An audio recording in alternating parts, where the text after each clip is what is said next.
Test 1. Section 1. Choosing flatmates. You will hear a man and a woman talking about who they would like as their flatmates. Read the example.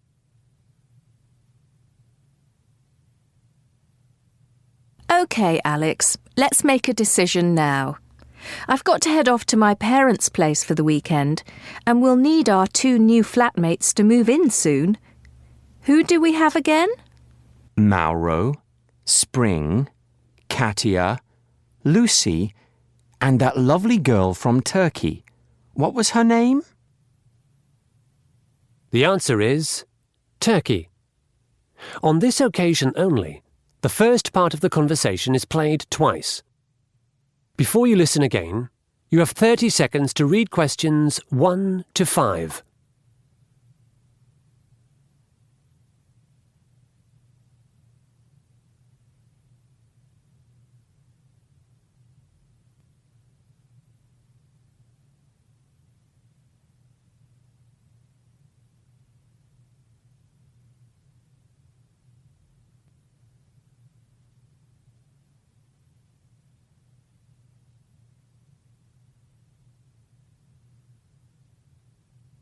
OK, Alex, let's make a decision now.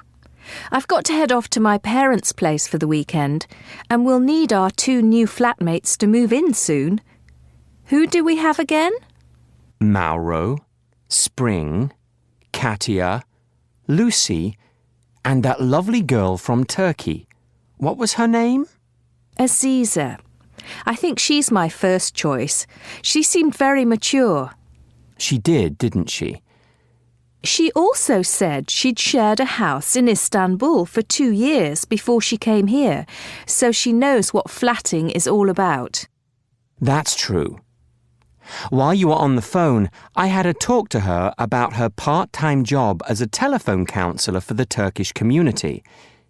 It sounds quite steady and well enough paid, so she won't have any problems with the rent, unlike our old flatmate, Tina. Who would you choose next? How about a guy? I don't know. Neither of them was that impressive. I mean, Mauro from Mexico was a party animal. Remember, he only found our place because he knew there was a certain nightclub nearby. And Spring seemed spoilt to me. He told me that his father in Hong Kong paid all his parking and speeding fines, and he ate out at restaurants almost every night. I doubt he's got any idea how to cook. That leaves us with Katia and Lucy then.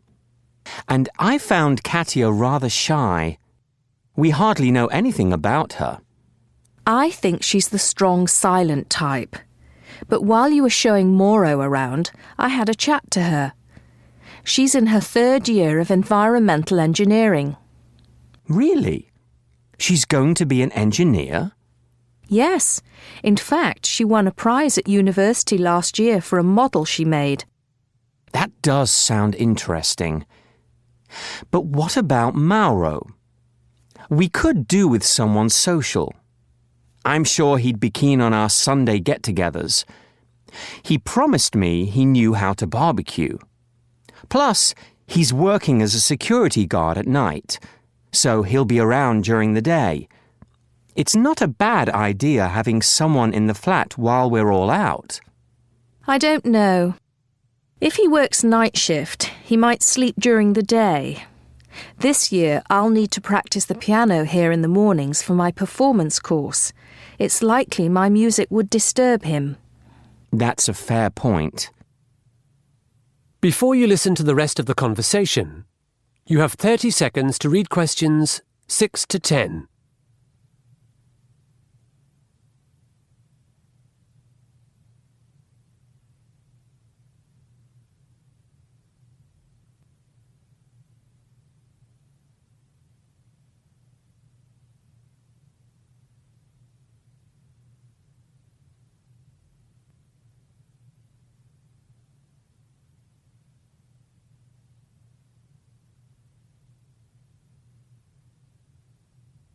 What's wrong with 3 women living here, Alex?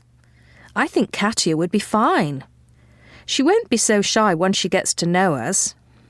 You know, Julie, I can't give a rational explanation for why I didn't take to Katia.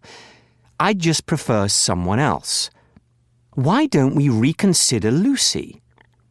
I know you were annoyed because she came an hour late, but I rather liked her. She's doing a master's in public health, isn't she? Yes, I think she's quite a serious person, and since she's been a nurse, you'd hope she'd be clean. Yes, you would. Didn't Lucy mention she had a boyfriend? I don't think so. I don't want anyone with a boyfriend. Remember Tina? How could I ever forget her? She really did have us wrapped around her little finger. She certainly did. I'm so glad she's gone. Yes, Lucy seemed nice and normal, and she'd probably get on with Aziza. I think they're the same age. I've just had a thought. We need to choose 3 people. Someone we like may have found another place. I love our flat, but it's some distance from the city and not everyone likes an old building. So who should we have? How about Aziza and Lucy and Maro as reserve? I agree with your top 2, but I think Katia should be backup. I'll call Aziza and Lucy. And if one of them has made another commitment, we'll think again. You now have 30 seconds to check your answers.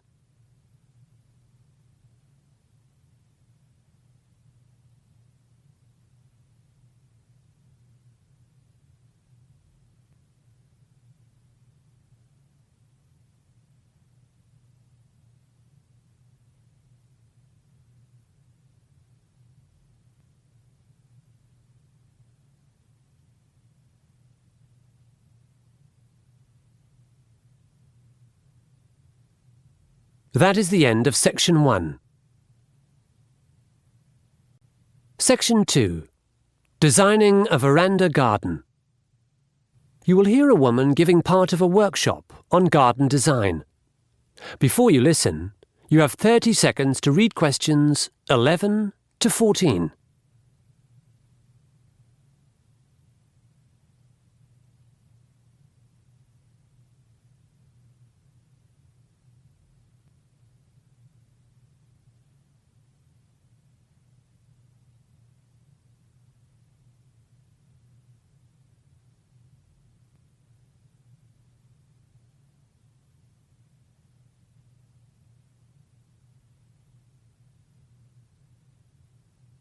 Welcome back to the workshop. In this part, we're going to look at making a veranda garden. These days, few people can afford to live in a house with a garden, but we can all create a tranquil space on a balcony or veranda. It has long been my belief that a veranda garden softens the sharp lines of the urban environment.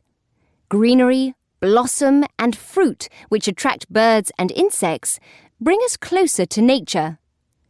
If well designed, its mood changes with each season, and it may reflect Japanese spiritual traditions that help us feel at peace. Of course, everyone's needs are different. Perhaps you'd like more privacy, or to conceal an unsightly building next door. Perhaps there's too much glare from the setting sun. In these instances, fast-growing plants in strategic places will be your main ambition.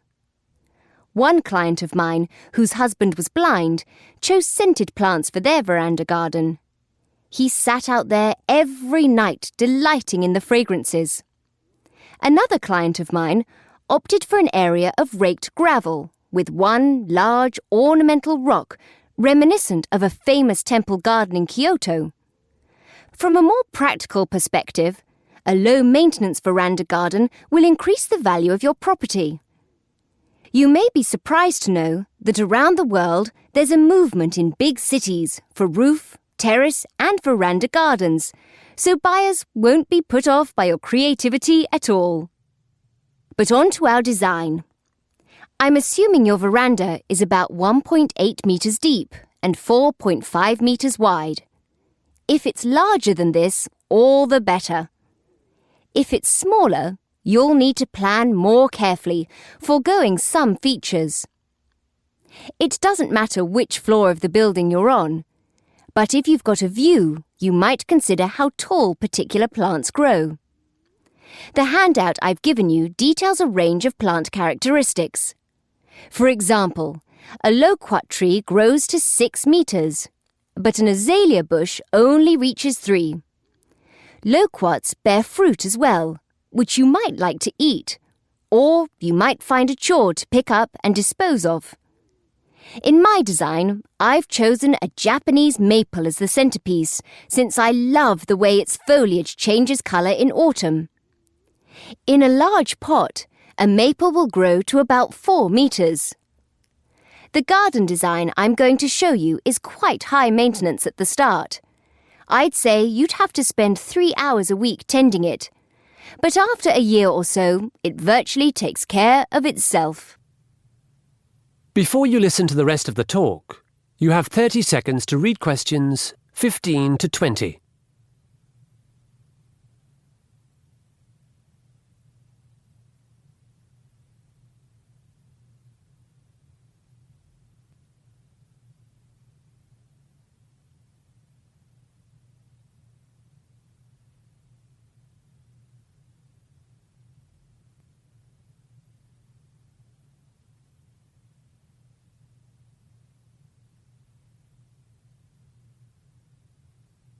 So, let's get started. Your veranda probably has a concrete floor and a low brick or concrete wall around it. It's more than likely you've got a drain in the top right corner. The floor of the veranda garden is the first priority. In my design, I've chosen 4 different surfaces to create a sense of space, and because they react in different ways to light and rain. In a small area, you want to maximise texture. I've chosen practical square concrete pavers for the area under the table and chairs, and elsewhere large irregular stones sourced from a river, and small round stones not much bigger than pebbles. There's also an area of sand which is marked with the letter H in your diagram. You'll find this might be popular with your pet if you have one. After laying the floor, most people construct a wooden or aluminium frame over the concrete wall. Onto this, bamboo is attached for plants to climb up. In front of the bamboo, wooden planters or boxes may be positioned. The choice of plants in these is up to you. But again, think about height, shape, loss of leaves, fruit, scent, and cost.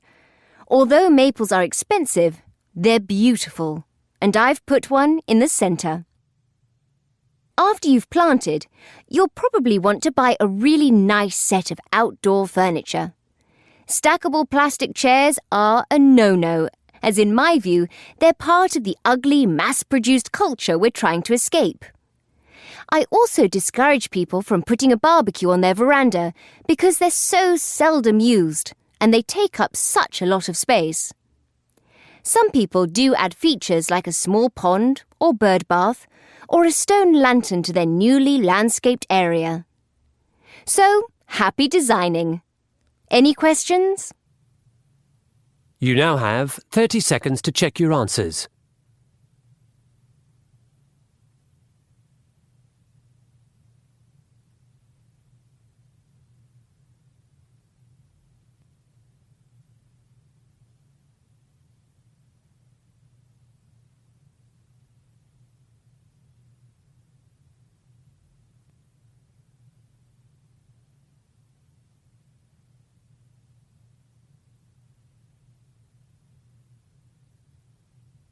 That is the end of Section 2. Section 3. Architecture Essay. You will hear 2 students discussing an essay they are writing together about architecture. Before you listen, you have 30 seconds to read questions 21 to 25.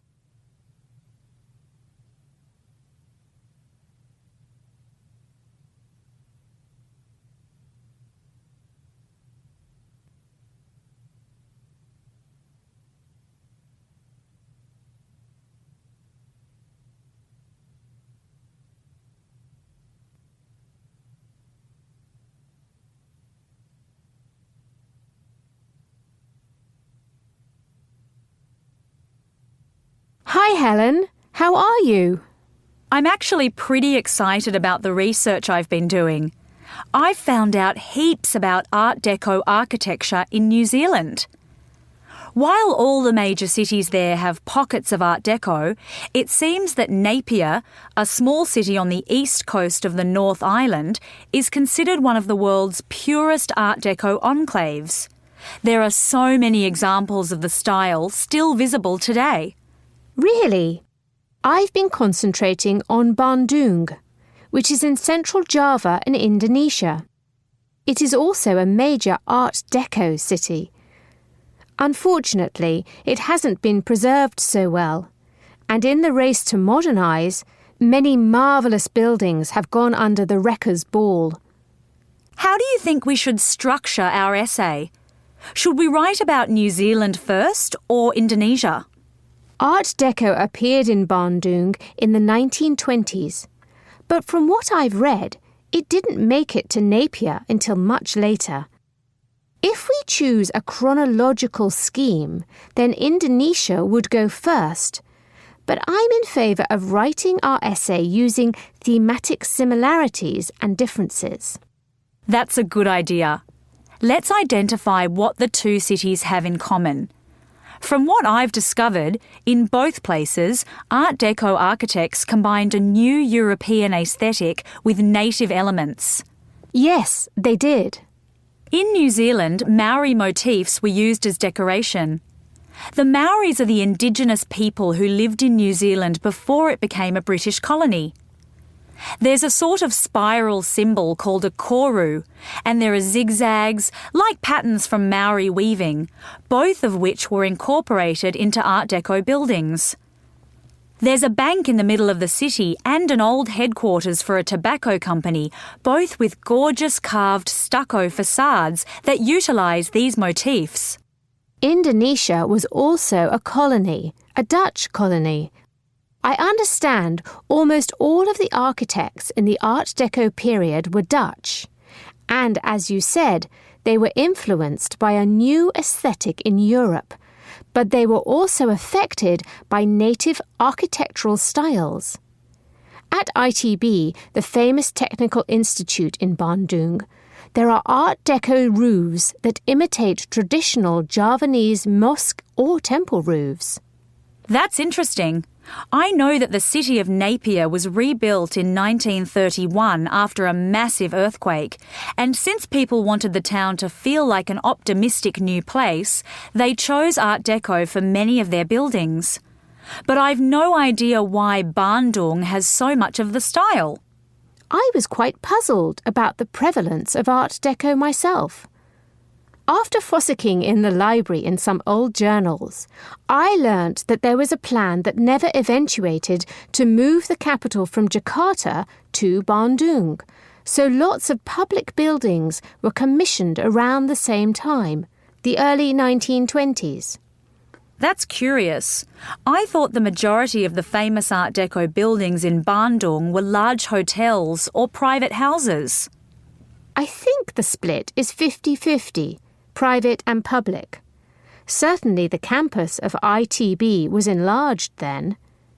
College education for the rich expanded in the 1920s, and the local tourist industry was taking off as well. You're right, we've got tourism to thank for the grand Art Deco hotels like the Savoy and the Pranger, built in the late 20s and early 30s. Photos of the foyer and ballroom of the Pranger are so romantic. Before you listen to the rest of the conversation, you have 30 seconds to read questions 26 to 30.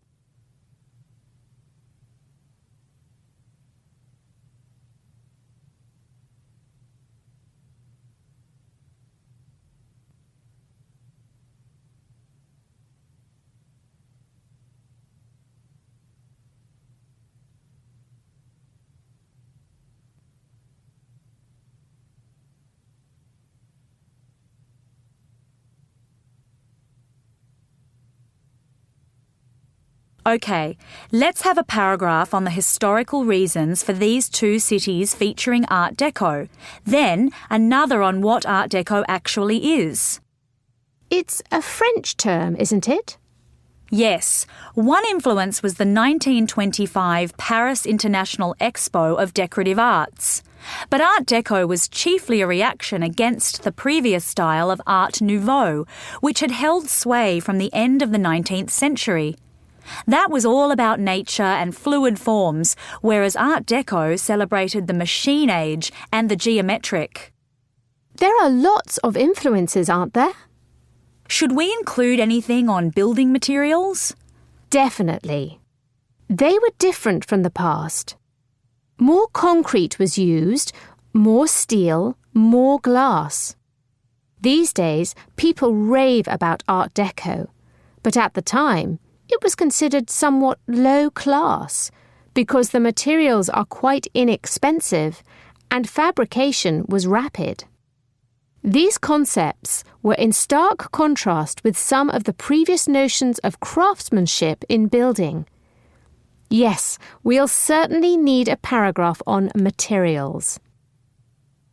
You now have 30 seconds to check your answers.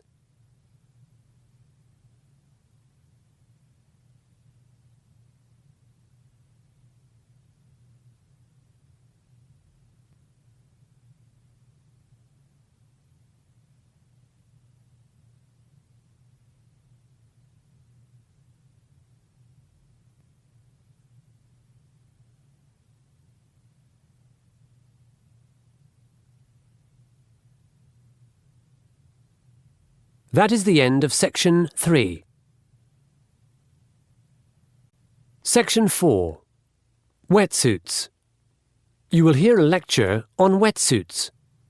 Before you listen, you have 45 seconds to read questions 31 to 40.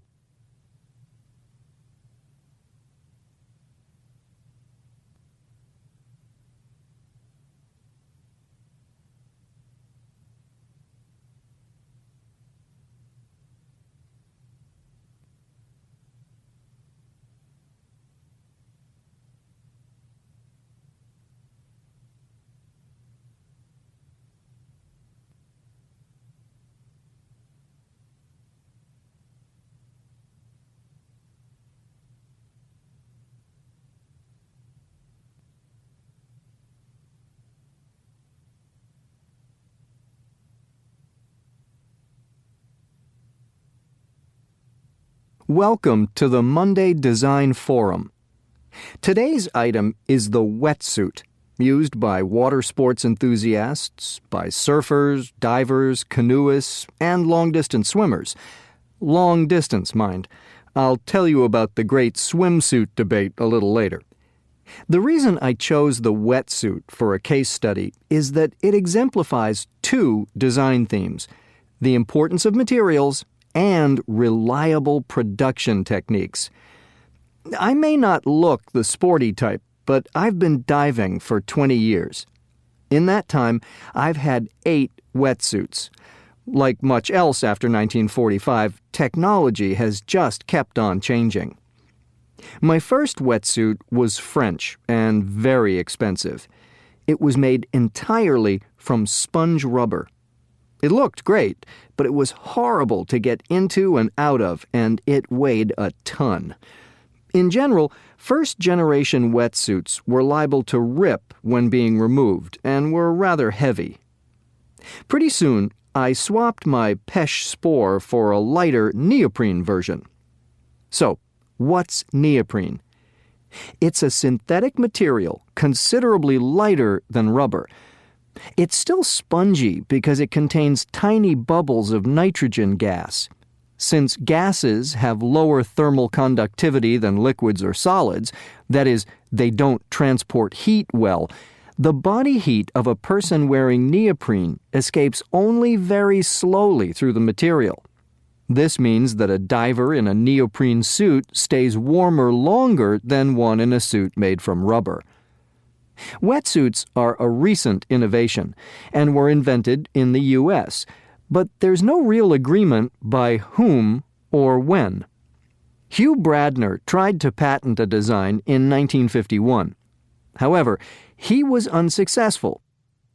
The Mistral brothers and the O'Neills from California were all making and selling neoprene suits to the burgeoning diving and surfing community by 1953. In my view, it's irrelevant who the inventor of the wetsuit was. What is significant is that post-war prosperity brought more free time and a boom in sporting goods. But back to my collection of wetsuits. Since neoprene is fragile with all those gas bubbles, it's hard to join pieces of it together. Any hole, however tiny, just grows and grows. This means sewing with needle and thread is all but impossible. Therefore, early wetsuits were made by gluing or taping their seams. My first neoprene suit was black with yellow tape.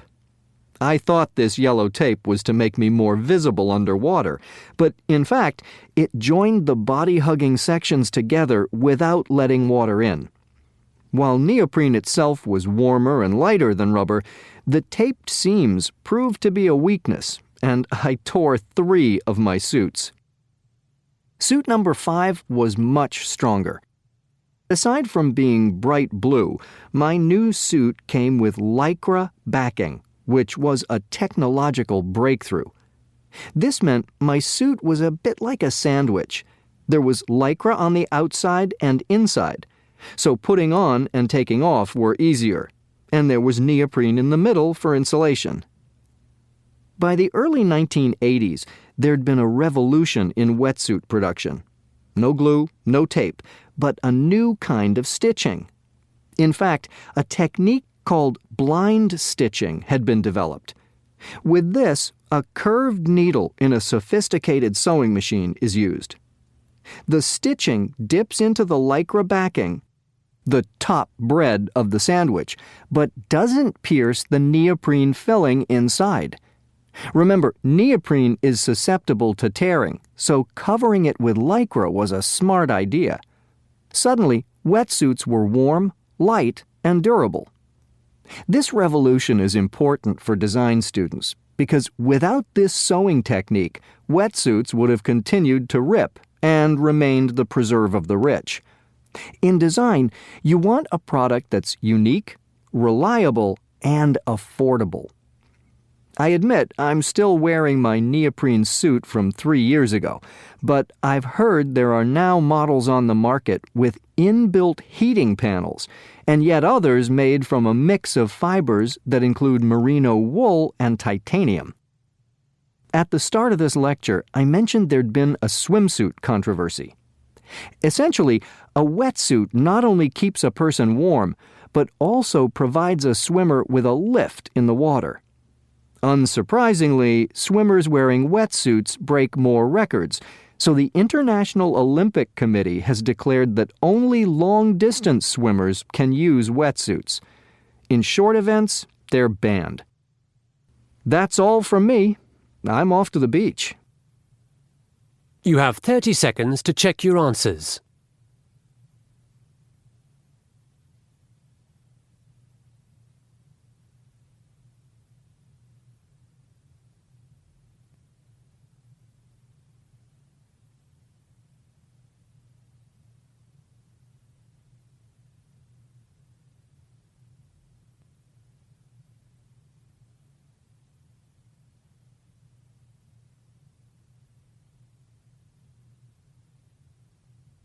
That is the end of section 4.